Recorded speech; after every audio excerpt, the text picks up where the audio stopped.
Welcome back, deep divers. Ready to tackle a big one today. We're diving into a question that always sparks intense debate. Should the U.S. bring back the military draft? Oh, yeah, this is going to be interesting. It really is. And our main source for this deep dive is an essay that doesn't pull any punches.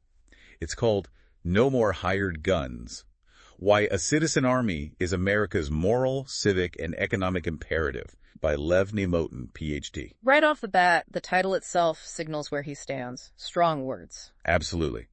Dr. Neymotin takes a hard look at the history of military service, comparing the U.S.'s current all-volunteer force to the armies of, well, ancient times. And the comparison he makes is, let's just say, not flattering to our current system. Not at all.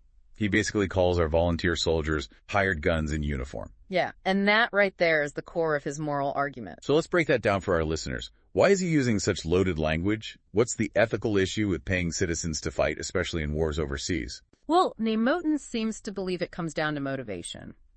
Is it about fulfilling a civic duty, a sense of obligation to your country, or is it about the paycheck, the benefits, essentially treating military service as just another job? That's a really interesting distinction. Does that mean he thinks there's something inherently wrong with choosing a military career?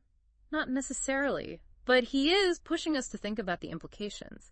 You know, when a nation sends its people to war, what should be the driving force behind that decision? And who bears the responsibility for the outcome? Heavy stuff. And to illustrate his point, he brings up an interesting comparison. Israel. Ah, yes. He points out that Israel, despite having a draft, primarily uses its conscripts for national defense. They're not typically sent to fight in foreign conflicts, unlike the U.S. volunteer force. It really makes you question the different philosophies at play. The U.S. model is built on having a military that can be deployed globally, but what does that say about us as a nation? Right. Neymotin is suggesting that by paying citizens to fight abroad, we're somehow outsourcing our national security. It becomes less about shared sacrifice and more about, well, transactions. It's a provocative argument for sure. But it gets even more complex when Neymotin brings economics into the picture.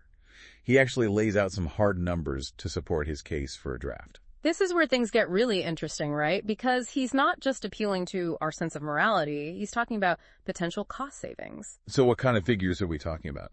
Well, he estimates that the average compensation package for an active duty Army soldier with under 3 years of service is around $67,500 per year. Okay, and that includes salary, housing, food, all the other benefits, right? Exactly. But then he contrasts that with his estimated cost for a drafted soldier serving the same 3 years, but with minimal wages and limited benefits. And he puts that figure at around $43,000 annually. That's a pretty significant difference. It is, and it's important to note that the higher figure for volunteer soldiers includes investments in training, healthcare, and retirement benefits.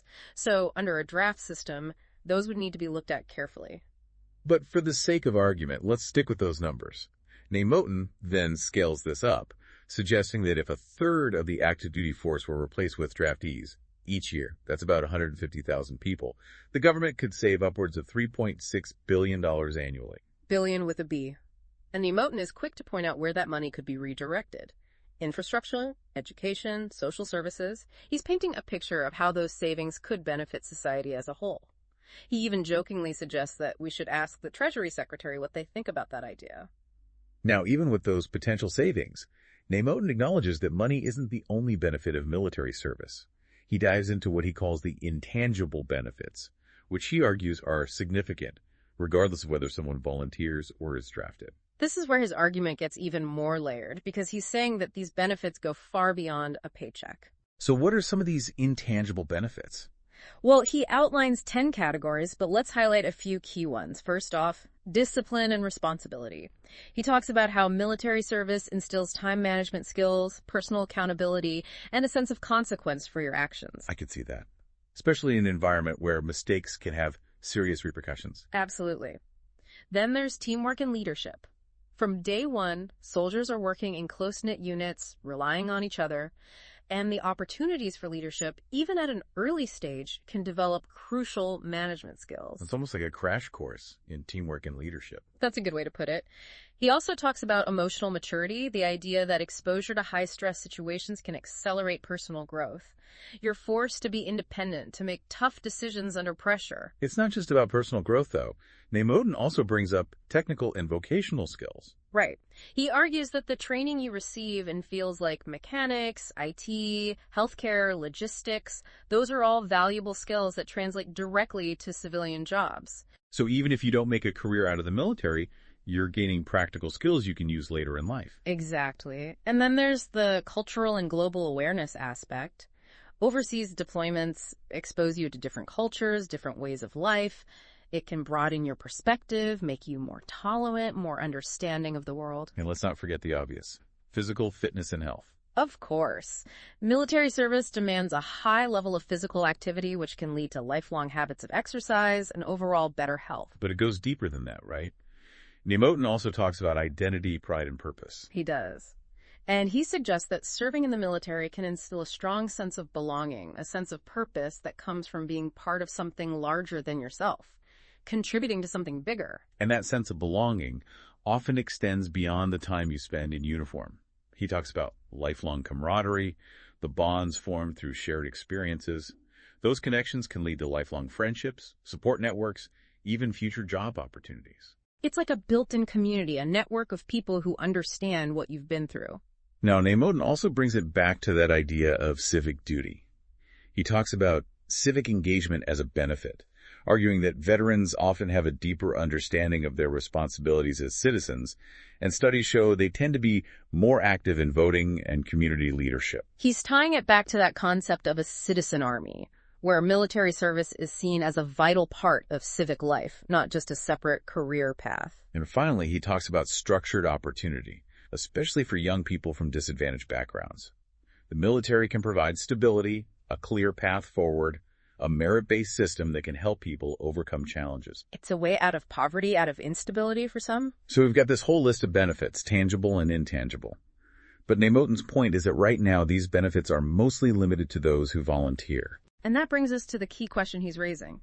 If these benefits are so valuable for individuals and for society as a whole, should they be more widely distributed? Could a draft, even with all its complexities, create a system where more people have access to these opportunities? It's like he's challenging the exclusivity of these benefits. Yeah. And this goes back to his core argument about citizen army versus hired guns. He's saying that when military service is seen as a civic duty, a shared responsibility, it strengthens the fabric of society. It creates a common experience, a shared sense of purpose. And to drive home his point, Neymotin ends his essay with a very direct and personal appeal. He addresses people like Donald Trump, senators, congresspeople, even everyday Americans. He's not pulling any punches. Not at all. He asks them point blank, would you want your own children serving in foreign wars? Wow, that's a question that cuts to the core, doesn't it? It forces you to confront the human cost of these decisions. Exactly. Neymotin wants us to really grapple with the implications of the system we have in place. And he circles back to his initial claim that the all-volunteer force has, in his view, created a dynamic where soldiers are essentially hired guns. Yeah. He believes they lack that vital connection to civic duty, that sense of shared sacrifice that he associates with a citizen army. He's arguing that it changes the whole dynamic of how we approach war and peace. And he reminds us about the potential cost savings, the billions of dollars that could be reallocated to address crucial domestic issues. It's not just an ideological argument. He's laying out practical considerations as well. He really is, and he leaves us to think about those intangible benefits once more. How would they be affected by a shift to a draft system? Would they be more widely experienced? Would their impact on society as a whole change? He's pushing us to think beyond the individual and consider the broader societal implications.